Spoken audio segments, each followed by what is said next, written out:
Salut les nerds, j'espère que vous allez bien. On se retrouve aujourd'hui dans une nouvelle vidéo pour parler des toutes nouvelles puces d'Apple, la puce M1.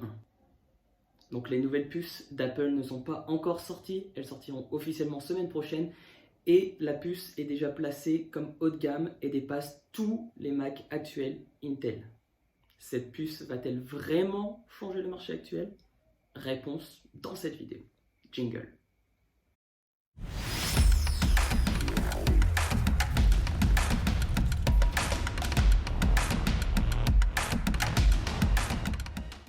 Donc la puce M1, M1 pour les anglophones, est une puce qu'on appelle SoC, SoC, qui veut dire système sur puce. Donc cette puce à 8 cœurs est basée sur une architecture de gravure 5 nanomètres et comprend 16 milliards de transistors.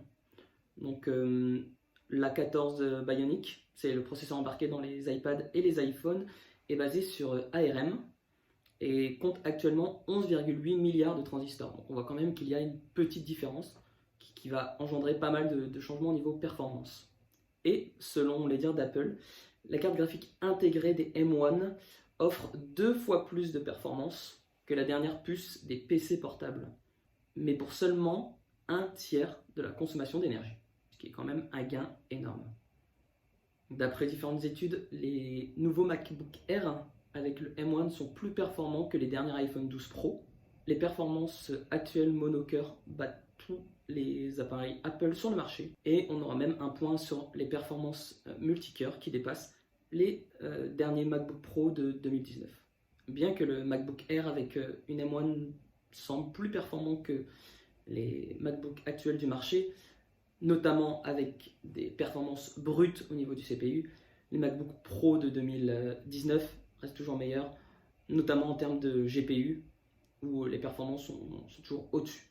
Mais si on reste focus sur les performances de la puce M1 dans un MacBook Air, le MacBook Air sera actuellement 3 fois plus performant que les MacBook Air actuels.